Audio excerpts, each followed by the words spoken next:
Op hires a private investigator on her sus husband and finds out about his disgusting sex addiction and affair. Husband demands for forgiveness and threatens to marry the other woman if Op does not comply. Posted by u/throw-ra London mum. My husband, 47M, and I, 44F, have been married for just over a decade, and it has been, for the most part, a loving marriage centered around our two beautiful children. Of course, I've had grievances. He travels a lot for work, is constantly glued to his phone, and sometimes abruptly pops out for errands that he has always been incredibly vague about. Initially, these didn't concern me too much. He has a very demanding job that has allowed us to have a lifestyle I never thought possible, enabled me to leave work to be with the children, take us on wonderful holidays, and send the children to a great school. I always felt that complaining to him about his work, phone, computer, and random emergencies would be selfish, considering everything he does for us. However, 2 weeks ago, I started getting really suspicious after I found a condom in the inside pocket of his blazer. There was no reason for him to have it there, as we only ever have sex at home, and frankly, it isn't something we do as often as we used to. This prompted me to do something I never thought I would do. I found an opportunity to get into his phone when he wasn't looking. I'm not sure what I was looking for. I first checked his photos but couldn't find anything. Then I decided to check his messaging apps, WhatsApp, Telegram, but both were password locked, which I found very odd. Only a message could be accessed, but there was barely anything there. At this point, I had a sinking feeling that something was up. Last year, a friend was in a similar situation and used a digital investigator to learn more about her absent and secretive fiancé. The investigator discovered that this man had been living a complete double life, with a long-term girlfriend in Edinburgh and, unbelievably, an entire business he had set up and was earning money from. She had no idea about the business or all the money he was making, and no doubt spending on his girlfriend. I asked for the investigator's details and requested that they pull together anything and everything they could find about my husband. The investigator spent about a week digging online and came back to me with a report that changed my life forever. I got a call from the investigator, warning me that my husband's report would be a very difficult read and that I should open it in private at a time when I would be able to process it fully. Since receiving it, I have barely been able to eat, sleep, properly take care of the kids, or speak to him, and yet he is so absent-minded that he doesn't even realize something is wrong.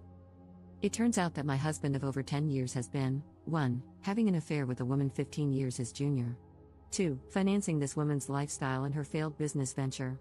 3. Attending sex parties with her, where they have sex with other partners.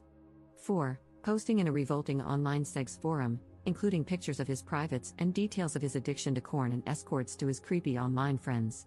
And 5. Based on his posts online, he has clearly been spending thousands on escorts as far back as 7 years ago. I have no idea where to go from here. I don't know what to do. I have no idea how to confront him about this or if I should see a lawyer first. I know the obvious decision is to simply divorce, but our children are 9 and 7. I have loved him since we first met 14 years ago, and I know that I have a place in his heart too, in spite of these actions. If he is truly an addict, then maybe there is a way to get through this if he agrees to treatment? I am a complete mess, and I can't talk about this to anyone in person just yet. Any advice you have for me would be really appreciated. Relevant comments. Commenter. You are allowing your love of a cushy, expensive lifestyle to cloud your good judgment. You deserve better, and your children deserve a happy home, which this will never be with a parent who is any kind of addict. You will lose respect for yourself if you stay. Your peace of mind will have been sold for 20 pieces of Gucci. Get through the holidays any way you can.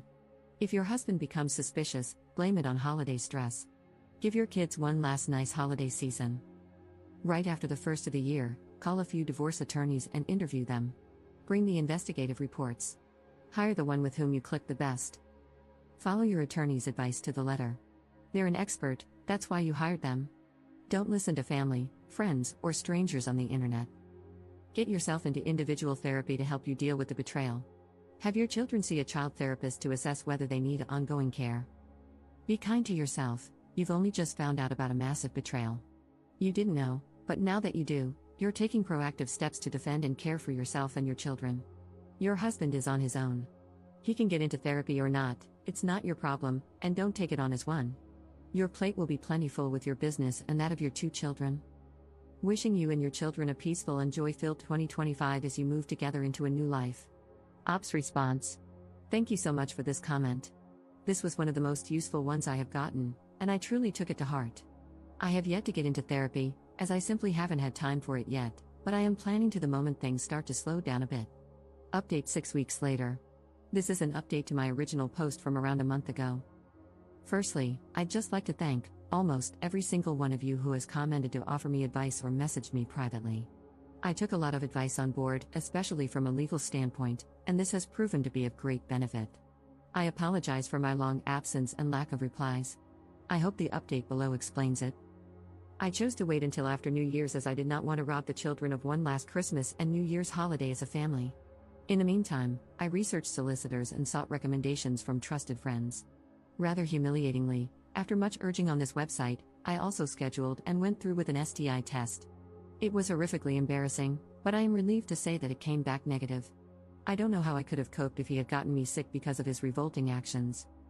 He made my job incredibly easy by flying out for a work trip, not that anything he says could ever be trusted, on the 2nd, and I immediately got the ball rolling, met with the solicitor, packed up all of his belongings into 6 suitcases, had the locks changed, and spoke to a child psychologist to work out the best way to explain things to the kids, who are far too young to understand the full picture, of course.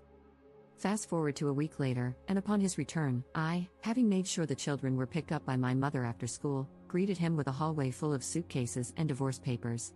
I had printed out the report in full and started walking him through it before he broke down in tears. It was a compulsion, he was unbelievably stressed, and if I left him, he would have no choice but to marry the other woman, whereas he would end it immediately if I took him back. This last part was truly the nail in the coffin. I don't think he even realized just how manipulative a comment that was. After hours of back and forth and his groveling, he gave up. He was left at the bottom of the stairs in the entrance to our home with his suitcases, waiting for a cab to take him to God knows where. There is still a lengthy legal process ahead, and unfortunately, it turns out that his infidelity doesn't really impact how assets might be divided following the legal battle. However, I'm confident that my solicitor will get the outcome I need to keep the house and live independently. In terms of the children, I would rather not discuss them to maintain privacy, but it has been an incredibly difficult adjustment, and sometimes I do feel guilty. As for myself, I am still completely heartbroken, and frankly, I don't ever hope to find love again. I just don't think I can quite trust like that anymore. Finally, I'd just like to add that while most comments have been lovely and supportive, I did receive a number of comments and private messages blaming me for my soon-to-be ex-husband's behavior, claiming I did not give him sufficient sexual attention and that I shouldn't complain because he provided me with a certain lifestyle. Firstly, these comments are awful and betray a repulsive worldview regarding sex, intimacy, and marriage. Secondly, our ailing sex life was not my doing and was, at times, a criticism I myself had of our relationship, not the other way around. Thirdly, just because someone provides you with a lifestyle does not entitle them to treat you as if you're nothing, with no respect, no honesty. I would have hoped everyone would be aware of that. Up in the comments. Thanks for this. Sadly, because we are in the UK, cheating doesn't have much of an impact on divorce outcomes. However, my solicitor is among the best in the UK, and I trust that we're going to do some real damage. Second update 3 weeks later. I never imagined that a single Reddit post would change my life in such a profound way. To everyone who commented, messaged, and supported me, thank you. Your advice, encouragement, and even tough love gave me the clarity and strength I desperately needed. I'm truly sorry if I appeared to have ignored some of your comments and DMs. I just wanted to thank you all and leave this final update. I will check and try to respond to messages and comments as much as I can. In the weeks following my last update, I have been navigating a completely new reality. The legal process is still ongoing, and while my solicitor has warned me that things could get complicated, I'm standing my ground. I want a clean break, financial security for my children, and a future where I am no longer tethered to a man who deceived me in every way imaginable. The fact that his infidelity does not significantly impact the division of assets is a bitter pill to swallow, but I will not let it deter me from seeking what is fair. Thankfully, some aspects of his actions that the investigator uncovered will negatively impact his case. Emotionally, this has been one of the hardest things I've ever endured. The betrayal still cuts deep, and some nights, I find myself questioning everything. I keep going back over our years together, trying to pinpoint where I missed the signs, where I ignored my instincts. The truth is, I may never fully understand why he did what he did, but I have finally come to accept that his actions were never a reflection of my worth. I was not lacking. I was not failing. He was. Since our separation, my soon-to-be ex-husband has fluctuated between remorseful and completely delusional. One day, he is begging for another chance, promising to change, telling me he will attend therapy and fight for our family. The next, he is enraged that I have ruined his life and taken away the stability he had with our children. He has tried to paint himself as the victim, conveniently glossing over his years of deceit and betrayal. At one point, he even suggested that we could remain partners but live separate lives, his way of trying to have his cake and eat it too.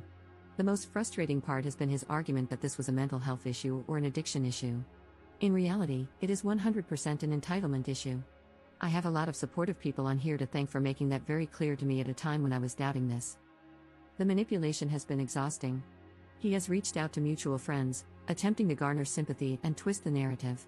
I have had to set firm boundaries and remind myself that I owe him nothing. The man I thought I knew is gone, if he ever truly existed at all. His behavior in the past few weeks has only reinforced my decision to walk away for good. For those wondering about co-parenting, it is a work in progress. I won't share too much for privacy reasons, but he is currently on supervised visits while we establish a longer-term arrangement. The children are adjusting as best they can, and I am doing everything in my power to keep their lives as stable as possible. They are my focus now, and their well-being is my only priority. As for myself, I am healing, slowly but surely. I have reconnected with old friends, thrown myself into activities that bring me joy, and even started to look toward the future with something resembling hope. I won't lie, trusting again feels impossible right now. Love, at least the kind I believed in, feels like a distant and naive concept. But I also know that I am stronger than I ever thought I was, and that gives me faith that I will rebuild, in time, in my own way. I could never have imagined getting through this when I made my first post. Yet here I am on the other end of it. Still standing. To those who may find themselves in a similar situation, please trust your instincts. Do not gaslight yourself into ignoring the signs. If you don't have 100% certainty, find a way to get it like I did. Either try to gather evidence yourself, that you can use in court, or hire a private investigator like I did. And most importantly, remember that betrayal does not define you, how you rise from it does. This is my final update. I'm closing this chapter of my life for good. Thank you all, truly, for being part of my journey. Relevant comments. Commenter. I remember your previous post. Did he cut off the other woman? Ops response. I have no idea what is happening with that. Her social media posts have stopped suddenly, so perhaps he is no longer supporting her lifestyle?